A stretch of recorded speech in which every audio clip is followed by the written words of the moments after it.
Hey, what's up, everybody? Welcome back to Conversations in Pop Culture. You might recognize these two people because I had them on individually, Casey Bowker and Ruben Romero, who have done a bunch of comic work, and they're sort of friends in real life and writing partners.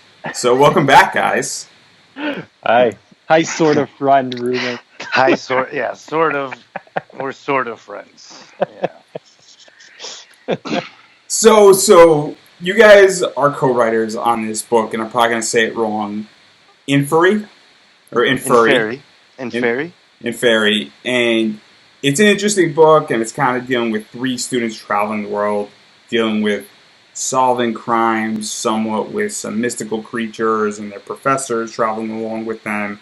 And not to give too much away, and I'm sure you're going to fill in the blanks a little bit, but there's a shady organization also in play that has other components to it.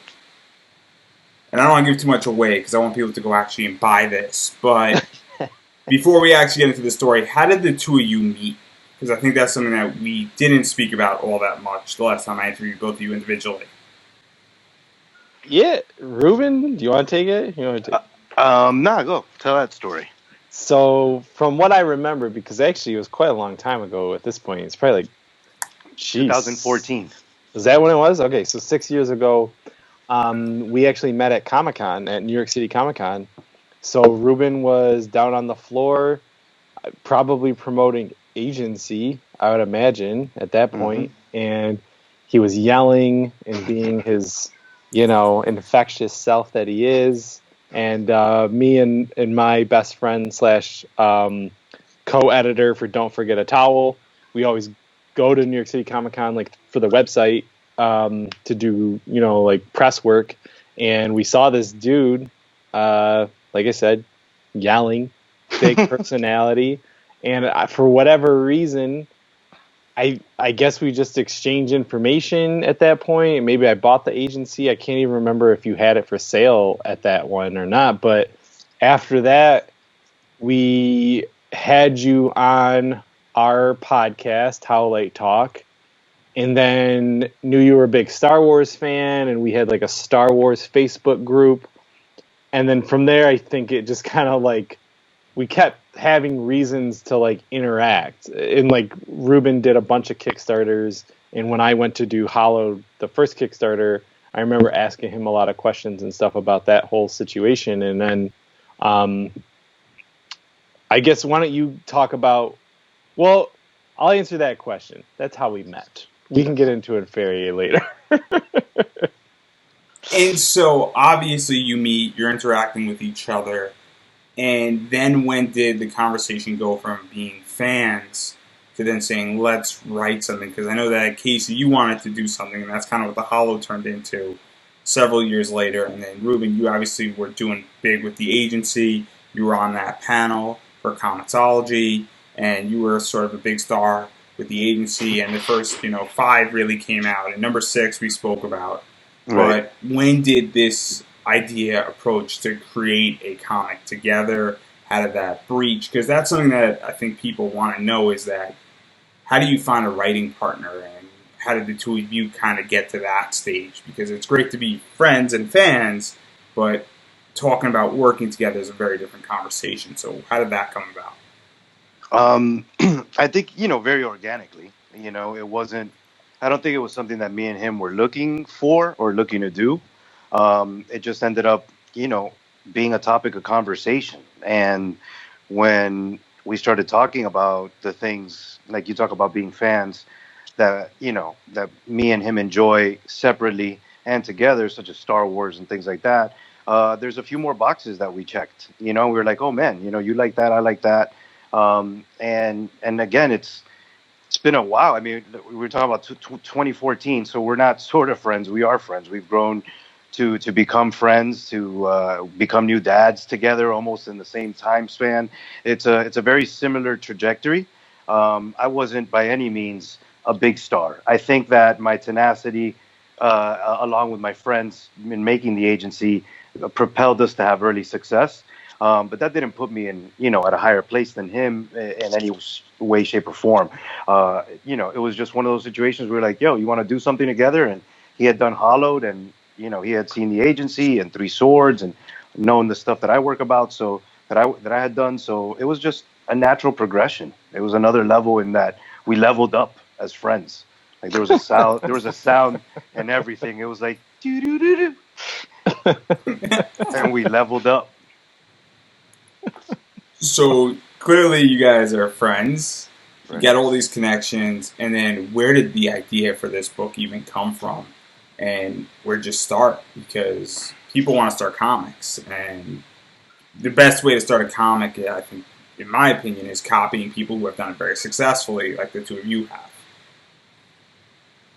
Man, so I remember Ruben came up with this idea, and I don't even want to say the idea because it's still a good idea, and we might still use it for something. And then we're big Harry Potter fans, and we started going down this Harry Potter path of what we want to do with these kids, these Quantico students, and then we started getting the idea where. So Ruben came up with this idea, and I think he pretty much just said, "What do you think about it?" to me. And like I said, we weren't looking to be co-writers on anything, but I think he just kind of was like bouncing ideas. And then I was like, oh, well, yeah, this is cool, but then you could do this. And then he's like, yeah, but then you could also add this element. And then it just kind of like just kept this conversation going about what to do about this idea that he had. And I don't know if it's 180 necessarily because the building blocks were there as far as like these students and solving cases and that was all Ruben. And then I think like I kind of came in with the idea of like, let's use some more like I won't say historically accurate, but like the mythological creatures thing that exist all over the world and how to blend that in to the world that Ruben was already creating.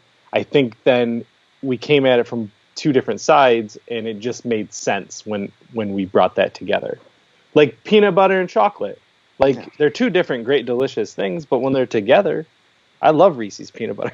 I just had to. Just had to. And so, how did that even work as far as you're bouncing ideas? Because I think that's where a lot of people struggle right now in the comic world in a lot of ways, both even on the big guys and the small guys in the indies, where do you even start throwing an idea out? Or was it just one of those things where when you're writing together, you say, hey, what about this? And then if a light bulb just goes and you might throw out 15 ideas, and then if one goes off, you then pursue it and see how to make that light bulb light up again, to use an analogy. Or is it that you throw out an idea and it's liquid gold, for lack of a better word? I mean, it's a little bit of both, right? I mean, sometimes something just works. It just works. Like there is no explanation to it. It's just the way that it should be and the way that it kind of presents itself and evolves into the scene or arc, whatever that case may be. Then yes, of course, not everything's perfect. It's going to get some tweaks here and there. But then it's also the idea of workshopping an idea. For a perfect example is we have issue number 2 written in 2 different versions, right? 2 different scripts. And really it's just because there's one mechanism that we are using to tell a story, right? As a vehicle, right? And as to progression for character development.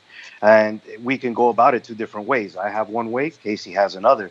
And we workshopped it for a while, having other eyes, me and him having several conversations about it. And we chose that path and we chose how to tweak that choice to make it work for both of us. Writing is very collaborative, man. I know writers who love to sit in their room by themselves and, Stephen King it out or George R.R. Martin out. I'm more of like, my mindset is more of a writer's room mindset, even though I've never been in one. I feel like that's where I would thrive. I love talking to other creative writers and looking at things from different perspectives. So, and finding somebody like Casey, who is very much like that as well, then it helps, Yeah, and to even talk about that, because I'm a writer in a very different sense, where I definitely like to write in prose. I like to write articles. I like to write in 500 words or less. for a lot of what I've done in the last 5 years, just covering a lot of variety of stuff and getting really to the point, succinct writing. And so I'm sort of the antithesis of a creative writer in many ways. I got a little visitor here. My bad. I'm sorry. Excuse me. Oh, it's gonna be so cute. It's gonna be so cute. And so I guess with what I'm asking and everything is that how do your two writing styles mesh up, and how do you check each other with writing in that way? Because collaborative writing is hard. You know, I'm very much a singular anti-creative writer to some degree. Not saying I can't write creative, but how do you two work together, and who does what, and then how do you check it, and then how does it get modified? Because you can't have the same two people, especially because the two of you are in different parts of the country, without giving too much privacy away. You want to tell them how you check me, Casey? So this is how we do it. Because I've written with other writers too. I'm working on a comic right now that I want to launch a Kickstarter pretty soon in the next month or two. And that was literally like, you get pages 1 through 5 and then 12 through 16, and I take the other ones, and then we see what happens. And that was really weird because it was just kind of like we basically took the two characters that we gravitated towards and wrote their parts.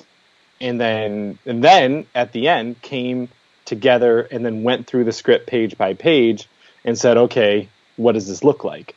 With Ruben and I, it's actually very different, where he pretty much writes it all, and then I come in and go, no. And I go, well, we got to change this, and this would be better here, and this is blah, blah, blah. But like the skeleton or the foundation, if we're building a house, I'll use that metaphor better. Like Ruben has that, and then I guess what I come in is like throw the paint on. Like he's got the house built, I'm just making it look like a house. and then the same thing at the end, especially with the case about the two versions of the script, like we will then go and say, okay, now that we have an idea fleshed out together, now together let's look at this with like almost objective eyes and say, does this work page by page? And to even ask Ruben a little bit on that as well, one of the things before, and you as well, Casey, before you even start writing the entire thing, you guys actually conference it out a little bit and have an idea where it's going and say, hey, we need to stay in, contact. I don't know. I interviewed Chuck Pino, and he talks about editing, and he says, it's if you're writing a children's book, and then I use his example, and I'm paraphrasing it, you can't in the second issue drop a bunch of curse words in it. Yeah. And so you need to have at least some foundation once you start. And if you're writing as a team, you need to both have an idea before you even know where you're going. So how does that work if you guys conference it out slightly or handle it? Or how do you get on the same page so that when you go out and write it, Casey isn't 100% surprised with what thrown on the paint? It's not like you set out to do A and then he gets C. No, it's very much formula. There's a formula there, right? We come together and we talk about story points and the things that we want to get across in this issue. What seeds do we want to plant for the future and what those seeds mean? Who do we want to spotlight or highlight in terms of character development? What curtain? How much of the curtain do we want to pull back? So to speak. So we agree on those things, and with those story points or outline, I go and I write the script, and then Casey will go in and very much play the role of editor co-writer, where he will spruce up a line or make changes to pacing in terms of, hey, this might work better here, and then it comes back to me, and I'll take those notes and I'll rework that in, and then it goes back to him, and vice versa. So it's kind of like tennis, man. You go back and forth, there's no right way to do it, right? It's just about being open to collaboration and not falling in love with your idea, right? Letting somebody else come in and say, listen, this works, but it works better this way, right? And if you can see that light, then you're going to have some success, in working with a partner. And to even talk about partnerships, I have business partners, and sometimes we have disagreements on certain things, and sometimes things fall through. And so, what happens if it's ever happened where you two have a disagreement on a particular thing? And I think that kind of brings us to issue two, where there's two versions of it, and other people are taking a look at it beyond the two of you. And so, what is that like, knowing that we don't really know how to settle this different diverging paths, and the best way how to handle it is, to some degree, giving it to maybe 3 or 4 other people and see what they like better or what they think is better. We've also agreed on a duel, like olden times. So we have that, laid out. No, I mean, it's just, like I said, it's very collaborative. It's very collaborative. It's a partnership. We're in the honeymoon phase. Basically, we're still working. We're still very young, working together. We haven't gotten to that point where we argue.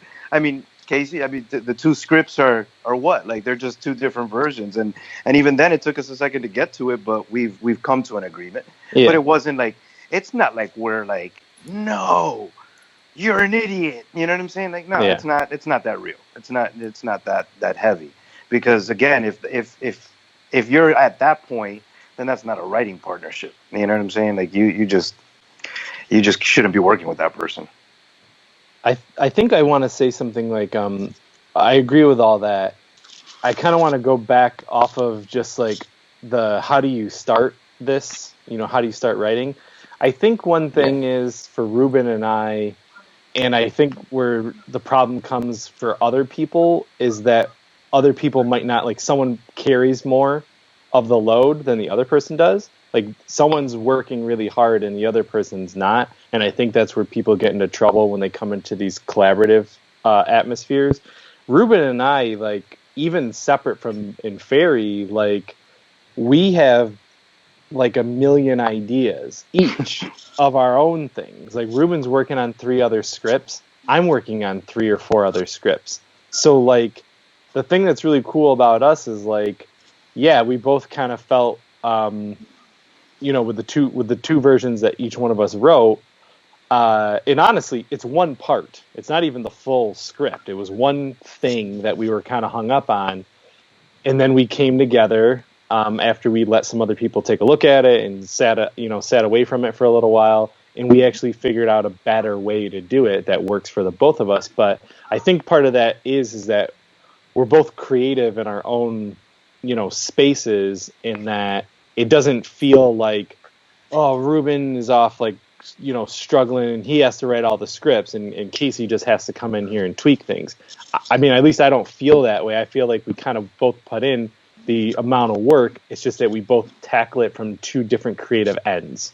And I don't think everyone necessarily does that. Or if they do and it doesn't work, it's one-sided, that's when things kind of shut down in the writing process. Yeah, I think I do want to highlight that as well, where the two of you also have very different projects that you're doing individually or with other writers. And I don't think that either one of you feels smited by the other. And correct me if I'm wrong, where I don't get that sense, and I think that's a problem when you're dealing with collaborative writing, and especially when it's somebody who is at a much higher stage than where the other partner is, and the junior partner, for lack of a better word, might be doing more work. And it might be almost like 70-30. James Patterson is sort of like that with a lot of how he writes, a lot of what he does now, where he'll do out the entire script, and he almost has a ghostwriter / junior writer, then fill in all the blanks and the plot lines. And there's some type of split, and I don't think any of us truly know the exact split, but it's kind of somewhat like that, and I think that's not your partnership. I think that's something that is very difficult to find right now out there. Equal partnerships and people doing their own projects on top of doing a project together. And so, what is that like, knowing that you have Hollowed, you have Agency, and you got a bunch of other stuff coming out from the both of you, and then you also have this, and it's very unique because you're bringing in your own fans. Casey's bringing in his fans, and then Ruben, you're bringing in a whole different set of fans as well, and then you share this book together and this series together that's obviously progressing and has done very well. It's like a baby, you know. You just gotta. I You didn't gotta want to say nurture it. it. I didn't want to say No, it because it the two is. of you It's are very fathers, and I didn't well, know. I don't want to be like but disrespectful to your it's very. children. It's very akin to that. These are our children. You know what I'm saying? So we have real children, and then we have our creative children, right? So I refer to the agency as my baby all the time because it's the first thing I ever really, saw through and saw to fruition. So it's good, I think, because we both. One thing about being a writer, at least for me, is um, I hate to stare at the same thing for too long. So to be able to go in and jump into one of my projects, right, and write, a script or two, and then turn around and be able to dive into a conference call with Casey about Inferi, that's refreshing. That it's like a whole other pool, a whole other body of water that I'm jumping into. So for me, it's one of the most enjoyable parts about it. And like you mentioned, being able to bridge his following and my following together and introducing his readers that are reading Hollowed to the agency, or to Inferi is going to lead to the agency and vice versa. So it's one of those things where it's kind of like a symbiotic relationship where we're not two people, we're one. We are Venom. we are Venom. Yeah, and I want to say, like, just to piggyback what you said before, you can't feel married to an idea. You really can't, or it will screw you over. And especially in like a writer's room type of situation, it's like you got 10 people all bouncing off ideas of each other. It's whatever serves the greater story.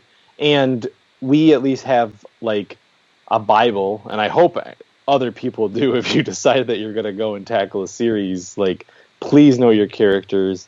Please have at least a couple arcs mapped out for them and what you want them to do, because otherwise you're going to get to issue 2 or 3 and you're going to break down and you're going to, what? Oh, I don't know where they're going. And then the continuity doesn't make sense, etc. But if I had an idea that I was absolutely emphatic about, of course I would talk to him about it.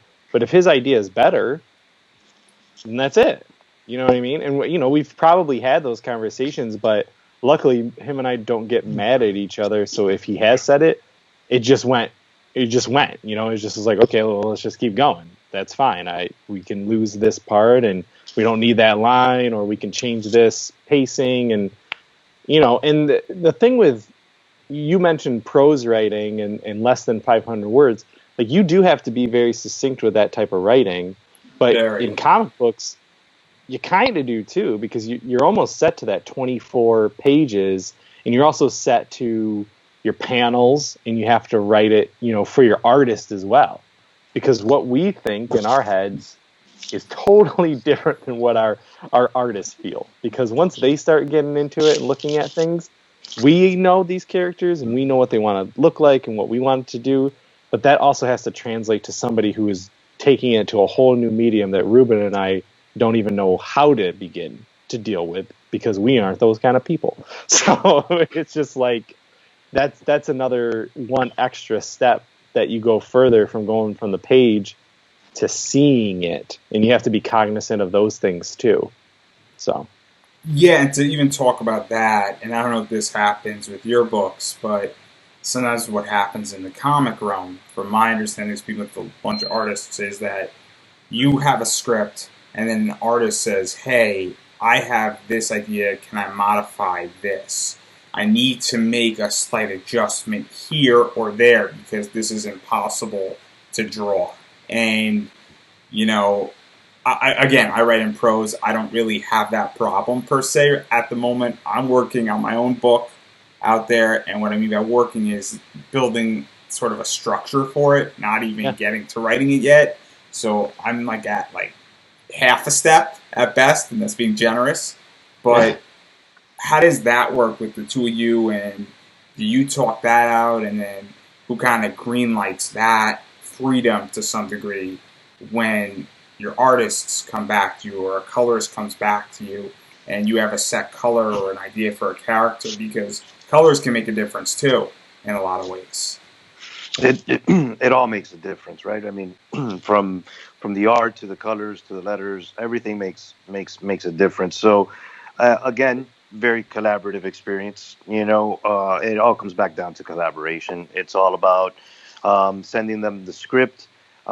Me and Casey, I mean, our scripts don't look like, a novel in terms of description. Like he's in the room and there's like a brown stain on the rug. We don't do that. We're very much like he's in his office in school. And yeah, like we may put in an artist note there that says he's got a bookshelf and that bookshelf has A, B, and C on it, so on and so forth. These little details that we want, that are important for the story, that inform the reader visually who this character is. Those are the things that we kind of, harp on, so to speak. Maybe Right, need or is a good need word. to see. But other than that, I mean, if an artist needs to make an adjustment to make the panel work, that's, we look at that and we say, okay, yeah, that works. In terms of Inferi, I don't think we made any art decisions, like individually. I think we both looked at each and every single page and said, this works or this doesn't work. So again, just very collaborative between the both of us. And now, we probably should have done this in the beginning to some degree, but we've been talking a lot about Inferi. I think I said it right. I think I said it right for the first time. You got it. And so we've been talking a lot about it, and the Kickstarter, the first one did very well. I think number 2 is right now being held off slightly because I think both of you just wrapped up Kickstarters, and you're kind of covering that stuff.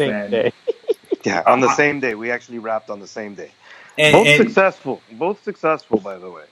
And both funded, just so in case anybody's wondering, And they're both funded, and so with that, and I want to give people credit because I've had horrific Kickstarter experiences, I've had great Kickstarter experiences, and the last time we spoke, I know me and Ruben spoke about this, where I don't think you're starting until this one that you just wrapped up, and I think Casey, you're in the same boat, is sort of finished and on its way out the door, because doing like 9 Kickstarters at once can end one way, and it's never going to end well. So, but I do want to talk about what is this comic book about from the two people who created it, because they're going to describe it better without giving too much spoilers away, because the second Kickstarter for this issue will be coming out sooner rather than later. Yeah, you want to hit them with the elevator pitch? I'm trying to think, because the elevator pitch always changes, when you do these things, but I think sell it to me. Sell it to us. You're live. Yeah. Come on, sell it to us. We want to be sold here. Ruben and I both are huge movie TV fans too, and I think that's actually good. That's how we write typically, is like a movie or TV script. But anytime you have a movie and you got to pitch a movie, it's this is this like this. You know what I mean? So this is Buffy meets Supernatural meets The Sopranos. 3 Quantico students who, go across the world tracking down mythological creatures. 3 Quantico students and their teacher across the globe tracking down mythological creatures. That's the 2 sentence pitch for Inferi. So, like I said, when we were doing it, we wanted to make sure that we have those elements of the real world, and that I guess FBI, right? Like the FBI, and then also this, there's a bunch of stuff in there. We're taking creatures from, in the first issue, we've got Ran. She's a Norse goddess of the sea. I'm not going to say too much in issue 2, but we've got demons in there that it depends. Like we've got Native American supernatural tales. We've got stuff from Japan. We've got stuff from Rome and Greek and all those kind of things too. So it's a mix of all over the world what your tall tales are, what your things, your boogeymen, your things that bump in the night tales are. We got some stuff for everybody in there. And as I mentioned earlier on, there is a shady force up top. So we kind of, and correct me if I'm wrong, we have the, I guess on the surface, antagonists. And then we also have deeper antagonists. And so there's a second layer. So it's kind of like, a really good way how to put it is that we have sort of, to put it in traditional comic format, you got almost the villain of the issue, but you have a long arch villain playing out throughout the entire series in the background, slowly creeping into the foreground. So I mean, almost. Yeah, you're there. Essentially, we've got an organization called Skia. They've basically been around for a long time, and slowly but surely, in the last century or so, have been operating in a certain way, and now things are changing. These mythical creatures, these things that go bump in the night, like Casey said, they're starting to organize in a certain way, and it's becoming a problem. So it's up to these kind of three students and this teacher to kind of change the game and how they operated and how they're going to move forward. But the story very much centers in around these three individuals, these three students, and how they where they come from, and how this journey is gonna change them. And I did mention issue 2. So issue 2 script is done. I'm presuming the art is going to be done because the way the two of you operate is that you get most of this stuff done before it even hits the Kickstarter, and which is sort of now becoming the norm on how Kickstarter is being done. And so, where are you in that process with the art? Not without ruining anything too much, but that process, has that started yet, or are you finishing up both of your Kickstarters and handing it to your artist? That's where we're at. Yeah, we actually had a meeting about it yesterday about what we now, because you know how the rewards are going through. We can get all that stuff organized to actually start shipping it. So we're at a good place now where we actually need to start taking some of the pages from book 2 and start sending it off to our artists. So that should be happening probably, next week. It's almost Friday, but yeah, we'll start getting that art worked on, and then set a time for when we're going to do the Kickstarter while the art's still getting worked on. So like you said, when it comes time to launch, it shortens that gap between the end of the launch and when you actually get the comic in your hands, which is always really nice. And I do want to bring this up because COVID-19 is sort of up in the air, and it's a little bit complicated where things are starting to open up, but things are also not starting to open up, and things are wonky. And they're wonky, I think, what is it, next week, San Diego, or is it the week after? I'm not exactly sure anymore, but the next 2 weeks, San Diego is supposed to happen, and that's been canceled. And that's kind of the big bomb, for lack of a better word, in the comic world. And so how has that affected getting books out and sending it to printing and even getting rewards out and things like that, and even just starting to hand off stuff to your artist and making sure that starts getting done and that starts getting processed appropriately? Because that could be very tricky for people. And we could have an entire conversation about that just alone, which we're not going to do completely today. The abridged version, please. Yeah, no, I mean, I guess, the short answer is, I guess we're going to find out, right? Because, me and Casey just both finished, so we'll see, how this thing affects the printing of our books and the rest of our rewards coming out here, and, how much apology and how much, fires we're going to have to put out, what kind of fires we're going to have to put out. But we'll figure that out, in terms of getting the art to our artist. I mean, that's an email. Rodrigo is in Brazil, and Avery, our colorist, is in the Philippines. So they both have their own, world issues that they're dealing with on their end too, as well. So, luckily, we're in constant, well, almost constant contact with them because we're connected through social media. So I see their posts. I know they're alive. I know they're healthy. They're working. They know work is coming soon. But yeah, me and Casey literally just decided on what we were going to do in terms of the script yesterday. So I'm going to go back in there and kind of, just tweak it one last time. And then he'll tweak it one last time, and then we'll tweak it really one last time, and then and then at that point, we'll decide on the pages. Not to give too much away, like Andrew would say. We came up with a really cool idea for a cover, and we thought it would work for this, and we're hoping people will like it. So yeah, we'll see. We'll see what happens in the next few weeks. I'll keep you posted. How about that? I'll let you know if my comics are being printed and are being sent over. I'll let you know. I want to say, without giving too spoilers, issue 2 is a lot different than issue 1. It is way different than issue 1. And I really, really like what we did.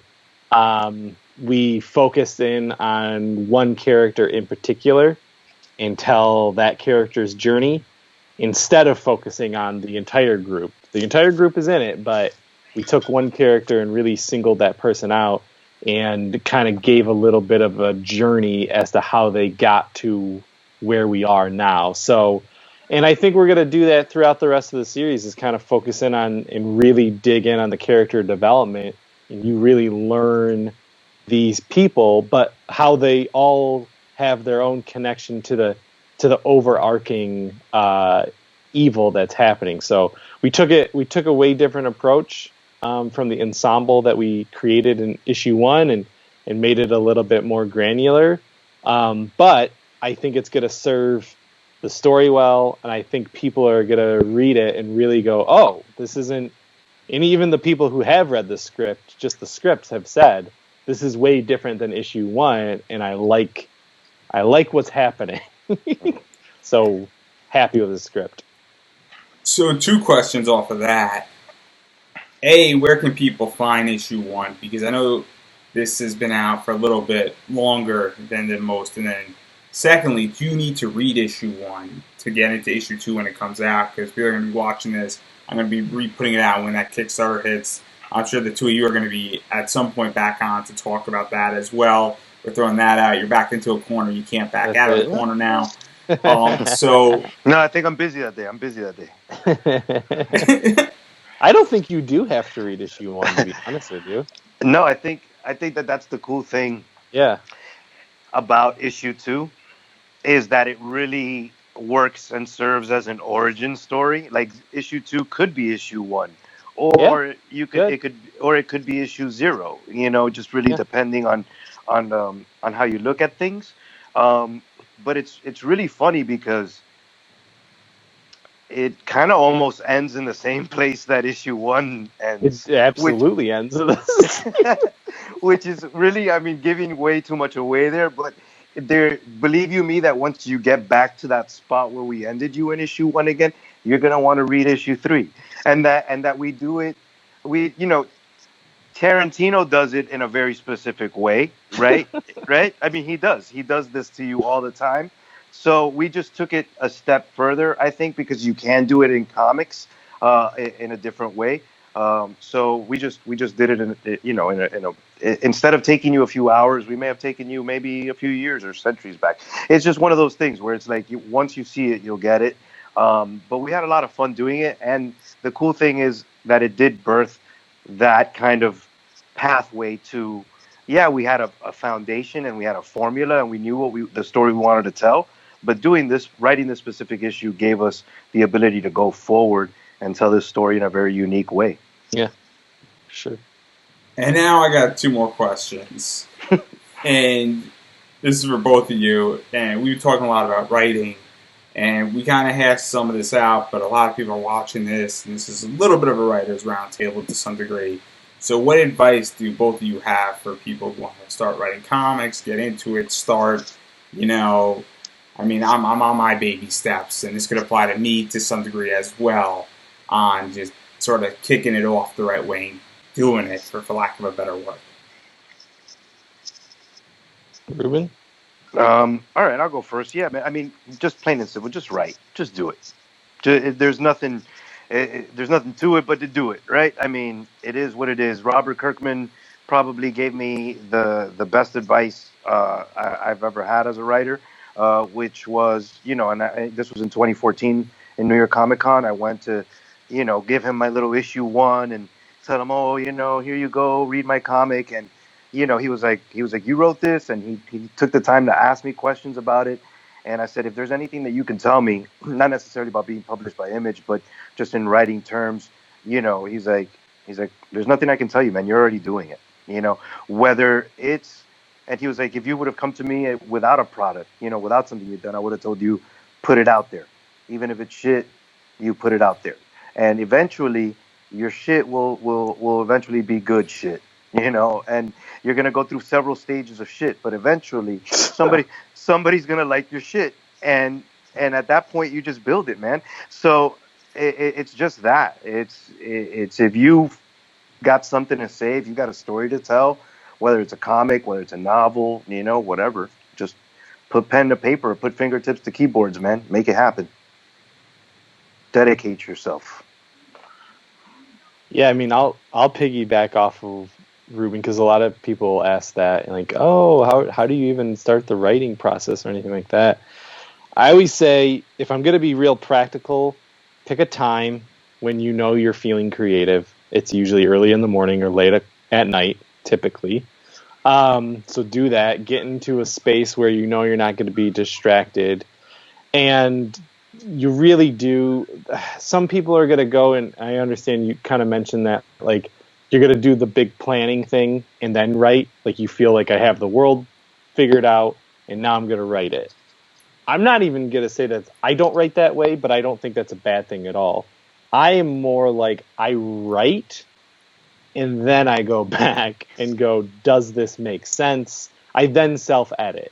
So, ultimately, even if I give you a different way, it really does come to, you got to write, or else you're never going to do anything as far as that path goes. So, yeah, you just kind of have to get your ideas on paper and don't look at them. Don't write a sentence and then go and analyze it. Do not do that. Literally just keep going until you can't go anymore. Then take off a day or a week, play some video games, read a comic. And also, one other big thing I will tell you is you have to consume more of what you love. Like, I'm writing, Ruben and I play this role-playing game, Star Wars role-playing game, and I'm the dungeon master, and of course I have to write stories nonstop for that, right? I'm listening to these role-playing game books, and I'm constantly pausing the book and being like, oh yeah, that's a great idea. I should totally do something like that. So, if you're writing a romance book, watch a lot of romance movies, read a lot of romance books, because you are going to be hopefully filled with ideas. So that's the other thing, is consume the thing which you are trying to create. And then the final question I want to ask is, both of you have social media, you both have Kickstarters, you're both doing a bunch of ideas, you got a baby together, you have separate babies outside, beyond your children that you have, because they're both fathers and just recent fathers, in case you didn't pick it up. You're coming into this, watching this at this second. Not together though. We're not. Not that there's anything wrong with that. It's kind of cool if you were, Bubba, but I'm just saying, I'm gonna get canceled for that. So yeah. No. We get you. No, go ahead with your question. So where can people find you guys on social media, and where can they follow you, and where can they go to support you and just see updates on all the projects that you have across the board? I mean, right now for me, I'm working on a website, but that's not out yet. But social media wise, you can find me on Facebook, on Instagram, and on Twitter. Mostly, I just scream at the president on Twitter, but all my creative stuff is on my Facebook writer page and my personal page. So you can always just find me there. Your Twitter? Ruben, My Twitter is at ThinkAlikePro, and then my Instagram is at Random Jedi Solo, and I fancy myself a Jedi. And then Facebook is just Ruben Romero, RubenRomero. You know, and that's what it is. And you, Casey? Yeah. I'm on Twitter a little bit, Chaz Voltaire. And then mostly everything else is Don't Forget a Towel, either on Instagram or on Facebook. And DFAT Comics is the comic publishing branch of Don't Forget a Towel. So if you look up DFAT Comics or Don't Forget a Towel Comics, you'll find a bunch of the comic books there. So yeah, I think you asked that, like, where can you get the comics to? We do have an Etsy page where we're selling them. And then because of Kickstarter's integration, Gumroad, if you go to Inferi's past Kickstarter, it will take you to a link to get it right from there. Or if you just Google Inferi, and we're on Comixology. Inferi, Agency, Hollowed are all on Comixology as well if you're a digital person. So, yep, all over. And there you have it, everybody. You know, a lot of writing advice was just thrown out there. A lot of stuff about comics, stuff that you should be on the lookout for. If you heard anything that fancies you today, definitely go check it out. Comixology is a great place to start. Also, if you look up Ruben Romero on Kickstarter or Casey Bowker, it should appear as well on Kickstarter. I'd be shocked if it didn't. And I think I just Googled or searched on Kickstarter and they both appeared. So that's also another way, because a lot of times they'll have links, or you could find key search words that can be used for other sites to find stuff. So if you don't know where to look, definitely Kickstarter is the place to start. And also, I think with Hollowed, you could pre-order it as well, I want to say, and then there's some connection there. And you can find pretty much anything. And then people have social media on their Kickstarter, so great place to start. And also, and I've been saying this in every interview that I've done, you know, this is my 40th that I've done, that we are in a time where people are hurting because of COVID-19, you know, and so if you have extra money, definitely consider throwing it at indie comics, throwing it at whatever you love to support, because they do need your money, and your money does go a longer way with indie versus the big corporate guys. And they're hurting too, but not as much as indie, and money with indie is a verification. And if you can't afford to throw money at an indie creator or a comic creator, if you're trying to keep your family alive, follow on social media, you know, Twitter support, Facebook support, you know, liking the Kickstarter, following a Kickstarter, checking out somebody's website if they got it, is so crucial. And unless you don't have electricity or internet access, there's no excuse not to follow a Facebook page, a Twitter page, an Instagram page. I can't think of any other social media platforms here, but Foursquare. If you're on Foursquare, you know, you're a true warrior, and then you have my praise. That's all I'm gonna say. But hey, if you find either of these on Kickstarter or Foursquare or wherever, please go follow them, because support does count, not just monetarily anymore. Oh yeah, this is true. This is true. Time. And there's no excuse. There's no excuse in today's age.